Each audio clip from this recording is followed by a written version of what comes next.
And a man who admitted to going on a killing spree is facing a judge. I feel no remorse about none of this at all. When you snap, you don't think about remorse. That's not something that comes to your mind when you're snapping.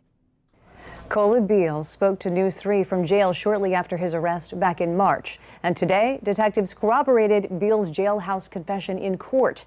News 3 reporter Penny Commit, she was there. Penny, bring us up to speed on what happened.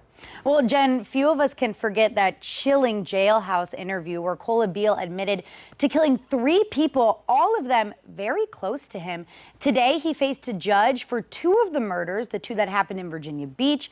Beal is facing an arson and 2 second-degree murder charges, again, in the city of Virginia Beach.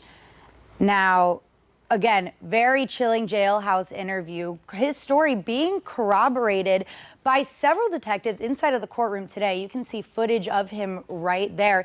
He appeared in person. Now, I just want to warn some viewers that this information may be a bit disturbing. Today in court, Virginia Beach Detective Jack Mack testifying that Beal admitted to police that he and his girlfriend, Xavier Hill, were arguing over her family's involvement in their relationship.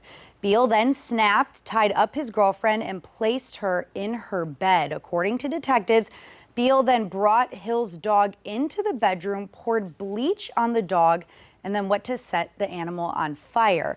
That's when Hill asked him to spare the dog, a story that Beal told us shortly after his arrest. I shot her in the head. So when I put the dog in the room, I was about to set the dog on fire. And she told me, she said, no, don't do nothing to the dog. You can take me and do whatever you want to do to me instead and let him live. So I did that. According to fire investigator Stephen Hoy, days after the murder, Beal went back to that house, poured gasoline on it, and set it on fire. Investigators say there is no way that that fire could have been started accidentally. Detectives then went on to say that Beal then went to see his adopted father, Clifton Baxter. Beal admitted to shooting him in the head and then stealing a safe with money and guns inside. Really, a chill just filled the courtroom today, especially when detectives said that Beal's demeanor became very matter-of-fact when he was confessing to killing several of his loved ones. Beal also admitted to us that he then went on to kill his cousin, but since that murder happened in Norfolk, not Virginia Beach, it was not discussed inside of the courtroom today. His next Virginia Beach court appearance is set for September 20th. I'm Penny Commit, News 3.